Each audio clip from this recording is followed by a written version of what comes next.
આ તરફ બનાસકાંઠાના ડીસામાં ચેઇન સ્નેચિંગનો બનાવ સીસીટીવીમાં કેદ થઈ ગયો છે. કાળજું કંપાવી દે તેવો બનાવ સીસીટીવીમાં કેદ થયો છે. શિવનગરમાં વૃદ્ધા સાથે બન્યો હતો બનાવ. બાઇક સવાર બે લૂંટારુઓએ વૃદ્ધાની ચેઇન લૂંટી હતી.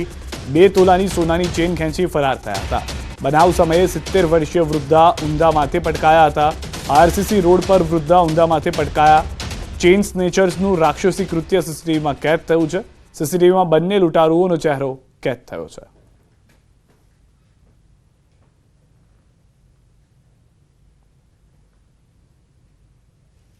તો હાલના જે દ્રશ્યો આપ જોઈ રહ્યા છો તે બંને દ્રશ્યોમાં સ્પષ્ટ જોવા મળી રહ્યું છે. વૃદ્ધા જઈ રહ્યા હતા તે સમયે સામેથી જ બાઇક ચાલક આવે છે. તેમની સાથે અન્ય એક યુવતી અને બાળક પણ જોવા મળી રહ્યું છે. તેઓ કંઈ સમજે તે પહેલા જ બાઇક ચાલક જે છે તે વૃદ્ધાના ગળામાં જે રહેલો ચેઇન છે તે ખેંચીને ફરાર થઈ જાય છે. બંને હાથ ઊંચા કરી જાણે જીત મળી ગઈ હોય તે પ્રમાણે આ બાઇકમાં જતા જોવા મળી રહ્યા છે.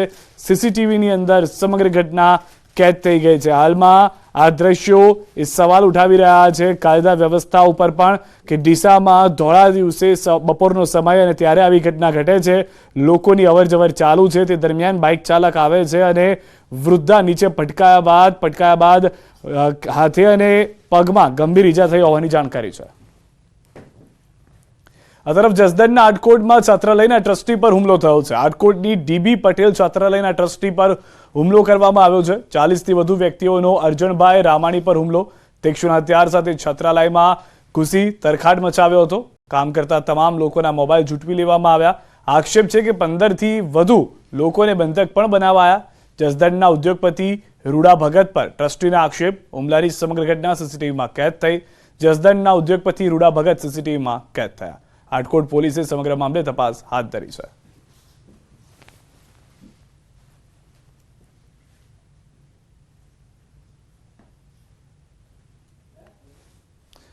તો 40થી વધુ લોકો હાલમાં જાણકારી છે તે પ્રમાણે હથિયાર સાથે છાત્રાલયમાં તરખાટ મચાવ્યો હતો. લોકો ત્યાં ઉપસ્થિત હતા. જસદણના ઉદ્યોગપતિ છે રૂડા ભગત જે ટ્રસ્ટીના આક્ષેપ છે તે પ્રમાણે તેમના પર આક્ષેપ. જસદણના આટકોટના છાત્રાલયમાં ટ્રસ્ટી પર હુમલો કરવામાં આવ્યો છે અને સમગ્ર ઘટના સીસીટીવીની અંદર પણ આપ જોઈ રહ્યા છો કે કેદ થઈ ગઈ છે. સીસીટીવીની અંદર તે કાર ચાલકના પણ દ્રશ્યો કેદ થયા છે. ગાડીમાં આવ્યા હતા, મોટી સંખ્યામાં આવ્યા બાદ ટ્રસ્ટીને ધમકાવવામાં પણ આવ્યા છે. હથિયાર સાથે છાત્રાલયમાં આતંક મચાવી રહ્યા છે. હથિયાર જે છે તે પણ સીસીટીવીની અંદર સ્પષ્ટ જોવા મળી રહ્યા છે. ત્યારબાદ જે તોડફોડ કરવામાં આવી છે તેના દ્રશ્યો ઓફિસની અંદરના પણ જોવા મળ્યા છે.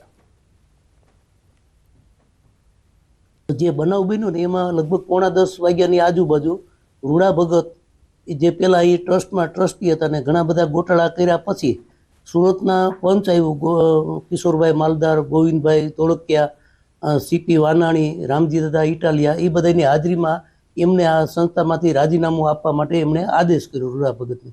ત્યારથી સંસ્થા કેમ બંધ થાય ને એના માટેના સતત છેલ્લા 12 વર્ષથી પ્રયત્નો કરે છે. અને હવે વાત કરીએ રાજકોટમાં દીપડાની દહેશતની.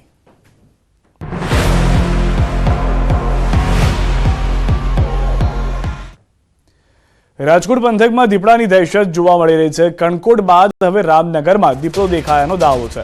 રાત્રે સીમ વિસ્તારમાં દીપડાએ દેખા દીધી. ખેત મજૂરોએ દીપડો જોયો હોવાનો દાવો કર્યો. પંજાના નિશાન મળતા ખેડૂતોમાં ફફડાટ ફેલાયો છે. સ્થાનિકોએ વન વિભાગને જાણ કરતા ટીમ સ્થળ પર પહોંચી છે. વન વિભાગે મોડી રાત સુધી કરી છે તપાસ. સીમ વિસ્તારમાં દીપડાના આટાફેરાથી ભયનો માહોલ છે. ખેડૂતો મકાનમાં પુરાઈ રહેવા મજબૂર બન્યા છે. વહેલી તકે દીપડાને પાંજરે પૂરવા સ્થાનિકોની માંગ. છેલ્લા 10 દિવસથી દીપડો આપી રહ્યો છે હાથ તાળી. ગઈકાલે કણકોટ પાસે કૃષ્ણનગર વિસ્તારમાં દેખાયો હતો દીપડો. અગાઉ વાગુદડ સૌરાષ્ટ્ર યુનિવર્સિટી પાસે પણ દીપડો દેખાયો હતો.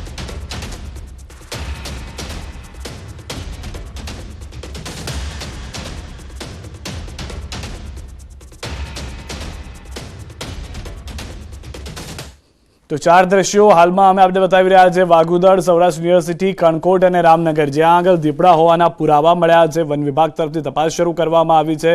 10 દિવસથી દીપડો હાથ તાળી આપી રહ્યો છે અને રાજકોટ પંથકમાં દીપડાની દહેશતથી સૌ કોઈમાં ભયનો માહોલ છે. વાગુદડના દ્રશ્યો આપ જોઈ રહ્યા છો. સૌરાષ્ટ્ર યુનિવર્સિટીમાં પણ દીપડો જોવા મળ્યો હોવાની વાત કરવામાં આવી હતી. કણકોટની અંદર હાલમાં પાંજરું મૂકવામાં આવ્યું છે પરંતુ તેમાં દીપડો પુરાયો નથી. રામનગરથી પણ આવા કંઈક દ્રશ્યો જોવા મળ્યા છે. અહીંયા લગી આવ્યો હતો, આગળથી ફોન આવ્યો હતો મારામાં એ કે તમારા ગેટ આગળ દીપડો છે એટલે તમે ધ્યાન રાખજો એમ કે અંદર વહી જાઓ. પછી તમે ઘડીક અંદર વહી ગયા. પછી મેં ખોલ્યો એમ તો દરવાજો ખોલીને ચેક કર્યું પણ અહીંથી ન દેખાણું. આગળ કદાચ એવું આમ રસ્તો એવો છે એટલે એમાં વહી ગયો એમ. ખાસ કેવી બીક લાગે છે? બીક તો લાગે જ ને, બીક તો બહુ લાગે ને. બીક બધાને બહુ કાલ રાતની બીક લાગે છે. કોઈ વાડી આવતા નથી. મજૂર જે વાડીઓમાં રહે છે એ મજૂરને બધાને સાવચેત કરી દીધા હતા અને બહાર નીકળવાની ના પાડી દીધી હતી. વન વિભાગની ટીમે આવી હતી, એ બધાએ આજુબાજુમાં જોયું પણ ક્યાંય કાંઈ મળ્યું નહોતું. વાડીમાં જતો ફૂલ ડર લાગે ને. અત્યારે તો દીપડાની બીક જ એવી હોય. પાણી વાળું હોય તો નથી જવાતું, ને અમે ઢોરનો રખડો રાખતા નથી જવાતું. પાણીને તો બીક લાગે જ વાડીએ જવામાં. અત્યારે ફૂલ ગામમાં બીક લાગે, પણ સીમમાં તો બીક લાગે જ ને. અટાણે સાહેબ જવાનું તો હાવ બંધ જ છે વાડીમાં. રાતે 6 વાગ્યા અને જોયો તો દીપડો, તે પછી કોઈ ખેડૂત કે વાડીએ ગયા નથી ને મજૂરને બધાને ફોન કરી દીધા. એ બધા હવાના ઘરમાં કરી ગયા મકાનમાં.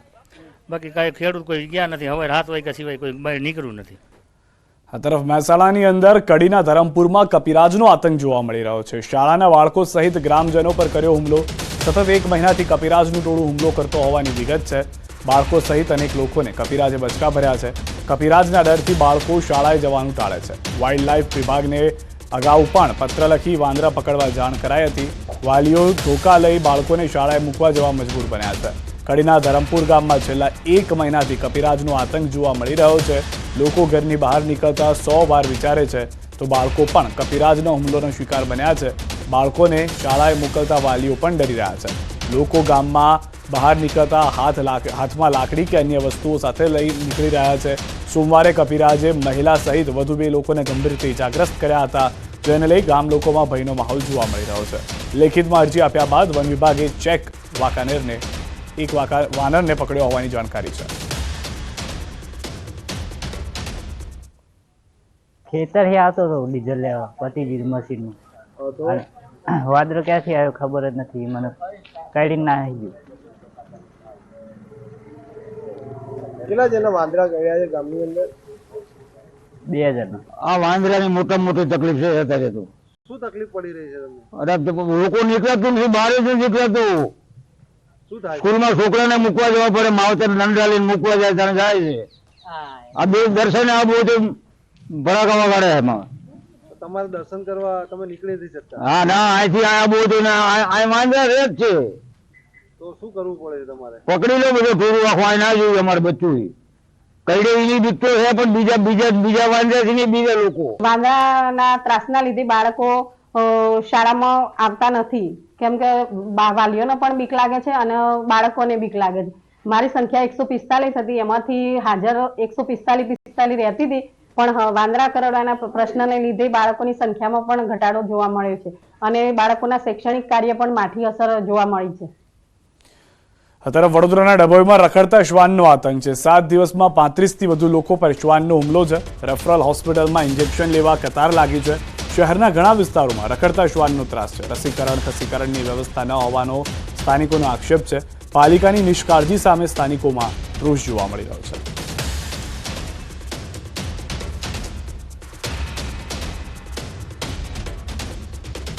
કલીનગરના તહસીલમાં અટકુના નામના અત્યંત ચોંકાવનારા દ્રશ્યો સામે આવ્યા છે.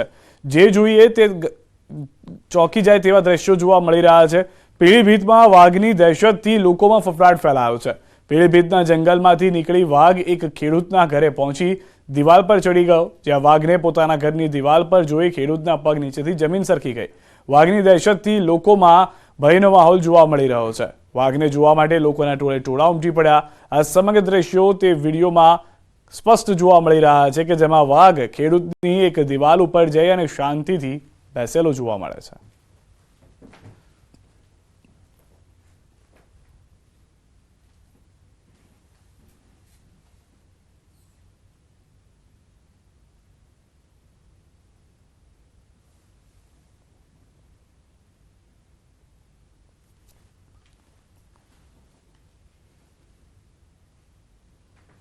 આ તરફ અમદાવાદમાં કોરોનાના વધુ 2 કેસ નોંધાયા છે. એક મહિલા અને એક પુરુષનો કોરોના રિપોર્ટ પોઝિટિવ આવ્યો છે.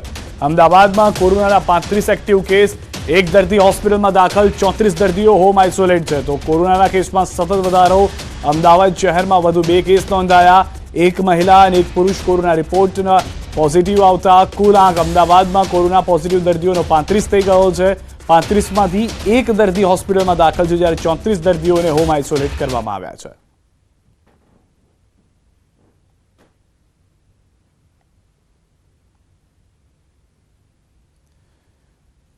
જે કોઈ પોઝિટિવ પેશન્ટ આવી રહ્યા છે એ તમામ એજ ગ્રુપના, એટલે કે વાત કરીએ તો 15 યર્સથી 70 યર્સ સુધીના પેશન્ટ જોવા મળેલ છે.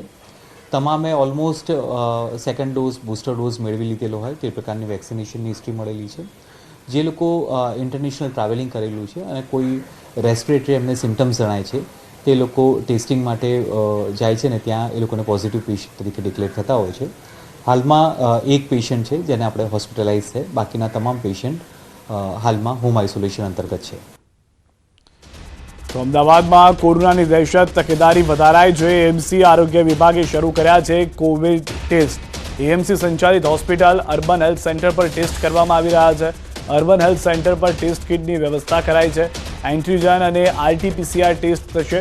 શહેરમાં પ્રતિદિન કોરોના કેસમાં વધારો જોવા મળી રહ્યો છે. અમદાવાદ શહેરમાં કોરોના દસ્તક આપતું જોવા મળી રહ્યું છે.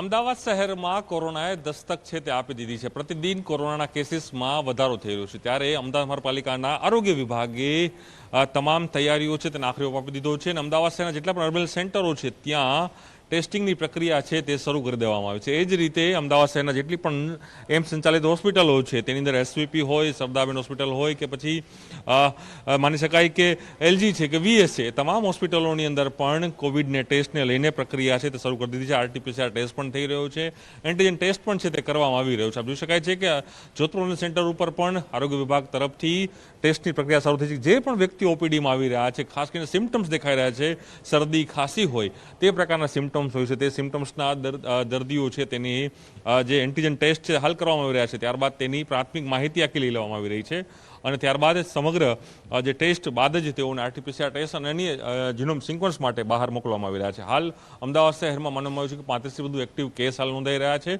અને હાલ મહાનગરપાલિકા તરફથી અલગ અલગ જે કામગીરી છે તે પણ કરવામાં આવી રહી છે. પરંતુ ચોક્કસ એ માની શકાય કે કોરોનાએ ગુજરાતમાં અમદાવાદ શહેરમાં દસ્તક આપી છે. તેને લઈને જ AMCના આરોગ્ય વિભાગના અર્બન સેન્ટર ઉપર પણ હવેથી જે કોવિડ ટેસ્ટ છે તે થશે અને લોકોએ પણ પોતાના જે ટેસ્ટ કરાવશે તે અહીં પહોંચી શકશે અને પોતાના ટેસ્ટ છે તે થઈ શકશે. ક્રમશ મહેતા સાથે પ્રણવ પટેલ, ન્યૂઝ 18 અમદાવાદ. તો અમદાવાદ શહેરની અંદર RT-PCR ટેસ્ટને વધારવાનું પણ શરૂ કરવામાં આવશે, કારણ કે એન્ટીજન ટેસ્ટ તો વધારવામાં આવ્યા છે. હાલમાં જે કેસ છે તેમાંથી એક કેસ થોડો નાદુરસ્ત વધુ હોવાને કારણે હોસ્પિટલમાં ટ્રાન્સફર કરવામાં આવ્યા હોવાની જાણકારી છે. બાકીના જેટલા પણ પોઝિટિવ કેસ છે તે તમામ લોકો હાલમાં હોમ આઇસોલેશનમાં હોવાની પણ જાણકારી મળી રહી છે. આપને પણ જો શંકાસ્પદ લાગે છે તો આપ પણ નજીકના કોઈ પણ અર્બન હેલ્થ સેન્ટરમાં અથવા સરકારી હોસ્પિટલમાં જઈ અને ટેસ્ટ કરાવી શકો છો, જેને લઈને પણ AMCએ તૈયારીઓ કરી લીધી છે. તો CID ક્રાઇમ હાલમાં ફ્રાન્સ કબૂતરબાજી પર પ્રેસ કોન્ફરન્સ કરી રહ્યું છે.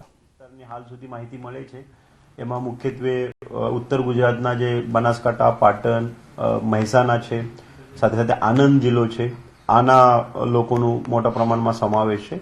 તે સિવાય ભારતમાંથી અલગ અલગ જગ્યાથી પણ આમાં લોકો ભોગ બનનાર તરીકે છે.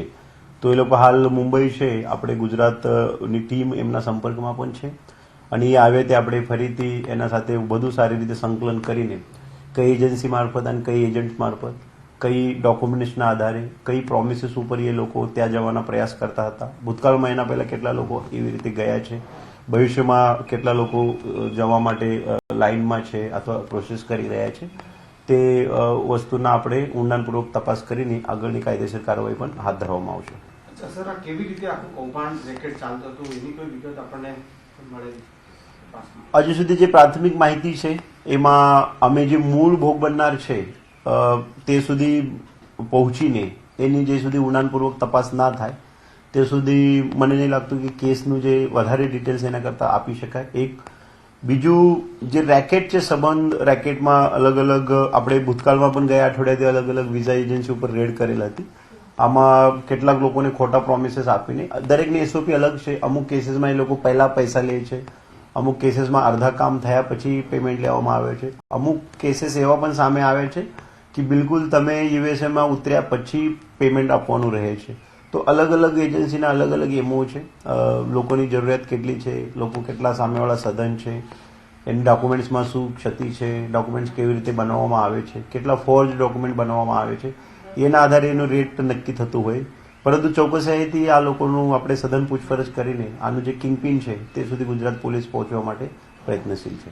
અચ્છા સર, આ જે ગુજરાતીઓ જે પકડાયા છે તો આપણે ઇન્ડિયન એમ્બેસી કે પછી મિનિસ્ટ્રી ઓફ હોમ અફેર્સ દ્વારા કોઈ વિગત જાણકારી આપવામાં આવી છે અથવા આપણે કંઈ? અમારા Gujarat police bureau of immigration અને ભારત સરકારની જે એજન્સી એના સાથે સંકળાયેલ છે એના સાથે અમે કોન્ટેક્ટમાં છીએ. તો તમે જાણો છો કે માંડ 1.5-2 દિવસમાં આ લોકોનું વિમાન પૂરું અને પૂરતા માણસો સાથે પરત મુંબઈ ખાતે આવેલું છે. એટલે આમાં ભારત સરકારે મારું માનવું છે કે મોટા પ્રમાણમાં પ્રયત્નશીલ રહ્યા હશે અને તે જ રીતે આપણે ગુજરાત પોલીસ અહીંયાના જે નાગરિકો છે એને આપણે ભોગ બનનાર તરીકે જ ગણીએ છીએ. તો એના માટે પણ આપણે પ્રયત્નશીલ છે. સર, ગુજરાતના કેટલા એજન્ટો